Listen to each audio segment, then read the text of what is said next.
ఓం శ్రీ సాయిరామ్. సాయిబాబా మహిమల గురించి మనందరికీ ఎంతో బాగా తెలుసు. సాయిబాబా అవతారమూర్తి. ఆయన ఒక్కొక్కసారి చాలా విచిత్రంగా ప్రవర్తించేవారు. అది ఎందుకో మనము ఇప్పుడు తెలుసుకుందాం.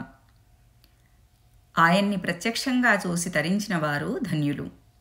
బాబాతో సన్నిహితంగా మెలిగే అవకాశం పొందినవారు, ఆ పుణ్యమూర్తి సాంగత్యం పొందినవారు చాలా అదృష్టవంతులు. మహల్సాపతి, తాత్యా కోతే, పాటిల్ ఇంకా ఎంతోమంది బాబాతో చాలా సన్నిహితంగా గడిపారు.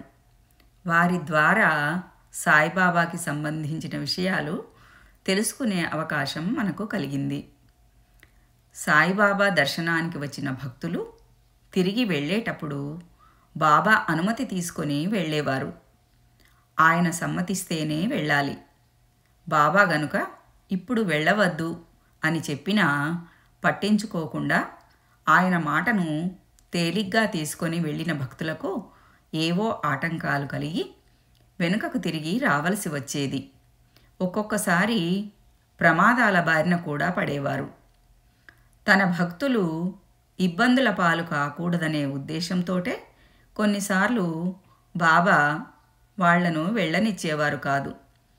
అది గ్రహించక ఏదో ముఖ్యమైన పని ఉందంటూ వెళ్ళి కష్టనష్టాలు కొని తెచ్చుకునేవారు.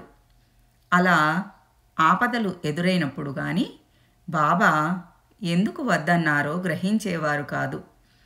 బాబా మాటల మీద గురి ఉన్నవారు మాత్రం ఆయన చెప్పినట్లు విని నిశ్చింతగా ఉండేవారు. సాయిబాబా షిరిడీ వదిలి ఎక్కడికి వెళ్ళేవారు కాదు.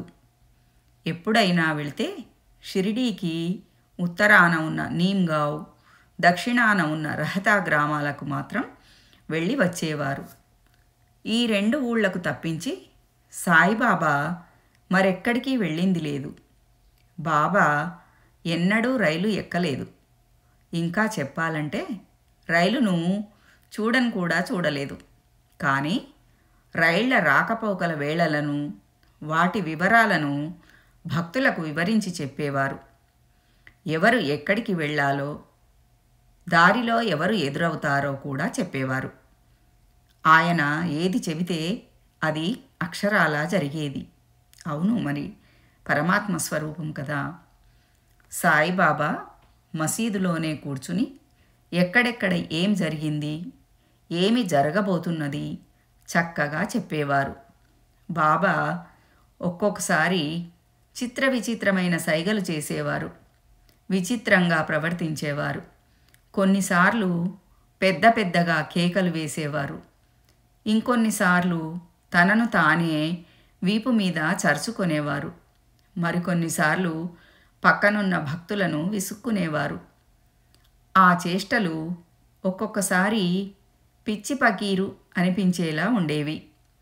బాబా ప్రవర్తన కొన్నిసార్లు భయపెట్టేలా కూడా ఉండేది. కానీ వాటి వెనుక ఏదో గూఢార్థం ఉండేది. కొద్దిసేపటికి బాబా శాంతించేవారు. భక్తులకు బాబా ఎందుకలా చేస్తున్నారో ఎంతమాత్రం అర్థమయ్యేది కాదు. దూరాన ఉన్న భక్తులు ఆకస్మిక ప్రమాదాల్లో చిక్కుకున్నప్పుడు వారిని కాపాడే ప్రయత్నంలో బాబా అలా చిత్రంగా ప్రవర్తించేవారు. బాబా ఆ సంగతి చెప్పినప్పుడు పక్కనున్న వారికి చాలా ఆశ్చర్యమేసేది. నమ్మశక్యం కానట్లు చూసేవారు. కానీ కొద్దిసేపటికే తమను కాపాడినందుకు కృతజ్ఞతలు చెప్పుకుంటూ వచ్చిన భక్తులను చూశాక బాబా ఇక్కడే ఉండి కష్టాల్లో చిక్కుకున్న వారిని ఆదుకున్న తీరు వారిని మరింత ఆశ్చర్యచకితులను చేసేది. మసీదులో ఓ మూల కూర్చొని ప్రపంచాన్నంతటినీ చూడగల మహిమాన్వితుడు సాయిబాబా. సాయిబాబాను చేరువగా చూసిన వారిలో కూడా అందరికీ ఆయన బోధనలు అర్థమయ్యేవి కావు. బాబా మాటల్లోని అంతరార్థాన్ని గ్రహించేవారు కాదు. కొందరు మాత్రమే బాబాను పరిపూర్ణంగా అర్థం చేసుకొని తూచా తప్పకుండా అనుసరించేవారు. వారిని బాబా అనుక్షణం కనిపెట్టుకొని ఉండేవారు. ప్రతినిత్యం బాబాను పూజ చేసుకుంటూ ఆయనను మనసులో ధ్యానించేవారిని బాబా ఎల్లప్పుడూ కంటికి రెప్పలా కాపాడుతారు. ఓం సాయిరాం.